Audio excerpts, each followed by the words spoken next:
Hi all, അസ്സലാമു അലൈക്കും. Welcome back to Silna's kitchen. ഇന്നത്തെ റെസിപ്പി നല്ലൊരു വെറൈറ്റി ടേസ്റ്റി ആയിട്ടുള്ള ഒരു അടിപൊളി ബ്രേക്ക്ഫാസ്റ്റിൻ്റെ റെസിപ്പിയാണ്.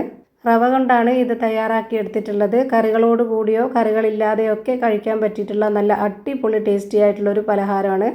അതുപോലെ തന്നെ ഭയങ്കര എളുപ്പമാണ് ഇത് തയ്യാറാക്കി എടുക്കാനായിട്ട്. അപ്പോൾ ഇതെങ്ങനെയാണ് തയ്യാറാക്കുന്നതെന്ന് അറിയാനായിട്ട് വീഡിയോ സ്കിപ്പ് ചെയ്യാതെ മുഴുവനായിട്ടൊന്ന് കണ്ടു നോക്കണേ. റെസിപ്പിയിലോട്ട് കിടക്കുന്നതിന് മുമ്പായി സിൽനാസ് കിച്ചൺ ചാനൽ ആദ്യമായിട്ട് കാണുന്നവരാണെങ്കിൽ പ്ലീസ് ഒന്ന് സബ്സ്ക്രൈബ് ചെയ്തേക്കണേ. ഒപ്പം തന്നെ ഈ വീഡിയോസ് നിങ്ങൾക്ക് ഇഷ്ടപ്പെടുകയാണെങ്കിൽ ഒരു ലൈക്ക് ചെയ്ത് ഷെയർ ചെയ്ത് സപ്പോർട്ട് ചെയ്യാനും മറക്കരുത്. ഇനി നമുക്ക് ഇതെങ്ങനെയാണ് തയ്യാറാക്കുന്നതെന്ന് നോക്കാം. ഇതിനായി ആദ്യം തന്നെ ഓരോ ബൗളെടുത്തിട്ട് അതിലേക്ക് 250 ml കപ്പിൻ്റെ അളവിൽ 2 കപ്പ് റവ ഇട്ട് കൊടുക്കുന്നുണ്ട്. വറുത്ത റവയാണ് ഇതിലേക്ക് ഇട്ട് കൊടുക്കുന്നത്. വറുത്ത റവ തന്നെ എടുക്കാൻ വേണ്ടി നോക്കുക, എങ്കിലേ നമ്മൾ ഉദ്ദേശിക്കുന്ന ആ ഒരു രീതിയിലും ടേസ്റ്റിലൊക്കെ കിട്ടുള്ളൂ. ഇനി ഇതിലേക്ക് ചെറിയ പുളിപ്പുള്ള തൈരാണ് വേണ്ടത്. ഞാനിവിടെ 1/2 കപ്പ് അളവിൽ ഒഴിച്ചു കൊടുത്തിട്ടുണ്ട്. നല്ല കട്ടിയായിട്ടുള്ള തൈരാണ്. പിന്നെ ഇതിലേക്ക് 250 ml കപ്പിൻ്റെ അളവിൽ 1 കപ്പ് വെള്ളം ഒഴിച്ചു കൊടുത്തിട്ടുണ്ട്. ഇനി ഇതിലേക്ക് ആവശ്യത്തിനുള്ള ഉപ്പിട്ട് കൊടുക്കാം. ഈ വെള്ളം ഒഴിച്ചു കൊടുത്തത് പോരാന്ന് തോന്നുന്നുണ്ട് കണ്ടിട്ട്. അപ്പോൾ നമുക്കിതിലേക്ക് 1 കപ്പ് വെള്ളവും കൂടെ ഒഴിച്ചു കൊടുക്കാം. ഈ റവ വെള്ളം കുടിക്കുന്നതായതുകൊണ്ട് തന്നെ നമുക്ക് ആദ്യം ഒഴിച്ചു കൊടുത്തിട്ടുള്ള വെള്ളം പോരാതെ വന്നിട്ടുണ്ട്. ഇനി ഇതിലേക്ക് 1 കപ്പ് വെള്ളം ഇപ്പോൾ ഒഴിച്ചു കൊടുത്തു. ഇപ്പോൾ ആകെ ഇതിലേക്ക് വേണ്ടി വന്നിട്ടുള്ളത് 1/2 കപ്പ് തൈരും അതുപോലെ 2 കപ്പ് വെള്ളമാണ്. 250 ml കപ്പിന് 2 കപ്പ് വെള്ളമാണ് ഒഴിച്ചു കൊടുത്തിട്ടുള്ളത്. ഇനി ഇതുപോലെ വിസ്ക് വെച്ചിട്ട് നല്ല പോലെ ഒന്ന് ഇളക്കി കൊടുക്കാം.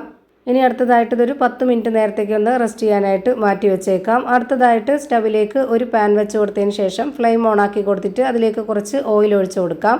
ഒരു 3 ടേബിൾ സ്പൂണോളം വരുന്ന ഓയിൽ ഒഴിച്ചു കൊടുത്തതിന് ശേഷം അതിലേക്ക് ഓയിലൊന്ന് നന്നായിട്ട് ചൂടായിട്ട് വരുമ്പോൾ 1 സ്പൂൺ അളവിൽ കടുക് ഇട്ട് കൊടുക്കുന്നുണ്ട്. ചെറിയൊരു സ്പൂൺ അളവിലാണ് ഇട്ട് കൊടുത്തിട്ടുള്ളത്. ഇനി ഇതിലേക്ക് ഈ ഒരു കടുക് പൊട്ടി വരുന്ന സമയത്ത് ഉഴുന്നാണ് ഇട്ട് കൊടുക്കുന്നത്. പിളർപ്പ് ഉഴുന്നോ മുഴുവൻ ഉഴുന്നോ ഏതായിരുന്നാലും കുഴപ്പമില്ല. ഞാനിവിടെ 2.5 ടേബിൾ സ്പൂൺ അളവിൽ ഇട്ട് കൊടുത്തിട്ടുണ്ട്.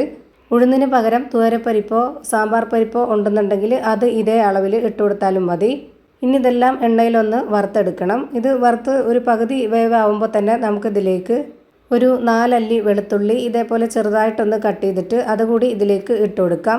പിന്നെ ഞാനിവിടെ ഒരു സബോളയുടെ പകുതി കട്ട് ചെയ്തിട്ട് ഇട്ട് കൊടുക്കുന്നുണ്ട്. ഇനി നിങ്ങൾക്ക് ചെറിയ ഉള്ളിയാണ് ഇട്ട് കൊടുക്കേണ്ടത് എന്നുണ്ടെങ്കിൽ അത് ഇട്ട് കൊടുത്താലും കുഴപ്പമൊന്നുമില്ല. എല്ലാം ഇതുപോലെ വളരെ പൊടിയായിട്ട് കട്ട് ചെയ്തിട്ട് ഇട്ട് കൊടുക്കണം. ഇനി ഇതിലേക്ക് ഒരു 3 വറ്റൽമുളകും കുറച്ച് കറിവേപ്പിലയും ഇതേപോലെ തന്നെ ഇട്ട് കൊടുത്തിട്ടുണ്ട്. ഇനി ഇതിലേക്ക് ഈ ഒരു കൂട്ടിന് ആവശ്യമായിട്ടുള്ള ഉപ്പിട്ട് കൊടുക്കാം. ഇനി ഇതെല്ലാം കൂടെ നമുക്കൊന്ന് ഇളക്കി കൊടുക്കാം. എല്ലാം ഒരുപോലെ വെന്ത് കിട്ടാനായിട്ട് ഇതുപോലെ ഒന്ന് ഇളക്കി കൊടുത്തുകൊണ്ടേ ഇരിക്കണം. ഉള്ളി, വെളുത്തുള്ളി, ഉണക്കമുളക്, ഉഴുന്ന് ഇങ്ങനെ എല്ലാം ഉള്ളതുകൊണ്ട് തന്നെ നമുക്ക് എണ്ണയിൽ മൂത്ത് വരുമ്പോൾ നല്ല മണമാണ്. ഇപ്പോൾ ഇത് നന്നായിട്ട് മൂത്ത് വന്നിട്ടുണ്ട്. ഇനി ഇതിൻ്റെ ഫ്ലെയിം ഓഫ് ചെയ്ത് കൊടുക്കാം. എന്നിട്ട് നമുക്ക് നേരത്തെ റെസ്റ്റ് ചെയ്യാനായിട്ട് മാറ്റി വെച്ചിരുന്ന ആ ഒരു മിക്സിലേക്ക് മുഴുവനായിട്ടും ഇട്ട് കൊടുക്കാം. ഇതെല്ലാം ഇട്ട് കൊടുത്തതിന് ശേഷം ഒരു വിസ്ക് വെച്ചിട്ടോ അല്ലാന്നുണ്ടെങ്കിൽ ഒരു കയ്യിൽ വെച്ചിട്ടോ നല്ല പോലെ ഇതൊന്ന് ഇളക്കി യോജിപ്പിച്ച് കൊടുക്കുക. ഇപ്പോൾ നമ്മുടെ റവ നല്ല പോലെ കുതിർന്ന് കിട്ടിയിട്ടുണ്ട്. ഇനി നമുക്കിതൊന്ന് ഒരു കയ്യിൽ വെച്ചിട്ട് കോരി കാണിച്ചു തരാം. ഇതിൻ്റെ കറക്റ്റ് ആയിട്ടുള്ള പരുവം ഇതുപോലെയാണ് വേണ്ടത്. ഇതുപോലെ കുറച്ച് കട്ടിയായിട്ടാണ് വേണ്ടത്. ഒരുപാട് അങ്ങ് ലൂസായി പോവരുത്. ഇനി നമുക്കിത് ആവിയിലാണ് വേവിച്ചെടുക്കാനുള്ളത്. ഞാനിവിടെ ഒരു ഇഡ്ഡലി തട്ട് എടുത്തിട്ടുണ്ട്. അതിലേക്ക് കുറച്ച് ഓയിലൊന്ന് മുഴുവനായിട്ട് സ്പ്രെഡാക്കിയതിന് ശേഷം ഇതുപോലെ ഓരോ കയ്യിലായിട്ട് ഒഴിച്ചു കൊടുക്കാം. ഞാനിവിടെ അടുത്ത തട്ടും കൂടെ എടുത്തിട്ടുണ്ട്. അതിലും കൂടെ ഓയിൽ സ്പ്രെഡാക്കി വെച്ചിട്ടുണ്ട്. ഇനി അതിലും കൂടെ ഒഴിച്ചു കൊടുക്കാം. ഇത് വേവിച്ചെടുക്കാനായിട്ട് ഇഡ്ഡലി ചെമ്പിൽ വെള്ളം വെച്ച് കൊടുത്തിട്ടുണ്ട്. അതിലേക്ക് ഈ ഓരോ തട്ടായിട്ട് ഇറക്കി വെച്ച് കൊടുക്കാം. എന്നിട്ട് ഇതൊന്ന് അടച്ചു വെച്ചിട്ട് വേവിച്ചെടുക്കണം. ഞാനിപ്പോൾ ഇതുപോലെ ആദ്യം ചെറിയ തട്ട് ഇറക്കി വെച്ച് കൊടുത്തിട്ട് പിന്നെ ഇതിലേക്ക് വലിയ തട്ടും കൂടെ വെച്ച് കൊടുത്ത് ഇതൊന്ന് അടച്ചു വെച്ച് വേവിക്കുന്നുണ്ട്. ഒരു 20 മിനിറ്റ് സമയമാകുമ്പോഴേക്ക് ഇത് നല്ല പോലെ വെന്ത് കിട്ടും. ഇപ്പോൾ ഒരുപാട് ബുദ്ധിമുട്ടൊന്നുമില്ല. പെട്ടെന്ന് തന്നെ ഇതുപോലെ സ്പൂൺ വെച്ചിട്ടൊന്ന് ഇളക്കി കൊടുക്കുമ്പോൾ വേഗം കിട്ടുന്നതാണ്. നല്ല ടേസ്റ്റി ആയിട്ടുള്ള നല്ല സൂപ്പർ ഒരു ഐറ്റമാണ്. കറികളോട് കൂടിയോ കറികളില്ലാതെയോ ഒക്കെ കഴിക്കാൻ പറ്റും. ഏത് കറികളുടെ കൂടെയാണ് ഇത് ചേരുന്നതെന്ന് ചോദിച്ചാൽ കടലക്കറി, ബീഫ് കറി, അതുപോലെ ചിക്കൻ കറി, പിന്നെ ഗ്രീൻ പീസ് കറി, അങ്ങനെ ഏത് കറികളുടെ കൂടെ വേണമെങ്കിലും ഇത് ചേരുന്നതാണ്. അപ്പോൾ എന്നും ഒരേപോലെ ബ്രേക്ക്ഫാസ്റ്റ് ഉണ്ടാക്കി കഴിക്കാതെ ഇതുപോലെ വെറൈറ്റി ആയിട്ടൊക്കെ ഒന്ന് ചെയ്ത് കൊടുക്കുക. കുട്ടികൾക്കായാലും വീട്ടിൽ വരുന്ന ഗസ്റ്റുകൾക്കാണെന്നുണ്ടെങ്കിലും നമ്മുടെ വീട്ടിലുള്ള എല്ലാവർക്കും ഒരുപോലെ ഇഷ്ടമാവുന്ന ഒരു ഐറ്റമാണ്. അപ്പോൾ ഇത്രയേ ഉള്ളൂ ഇന്നത്തെ വീഡിയോ ഇഷ്ടമായാൽ ലൈക്ക് ചെയ്യാനും കമൻറ്റ് ചെയ്യാനും ഷെയർ ചെയ്യാനും മറക്കരുത്.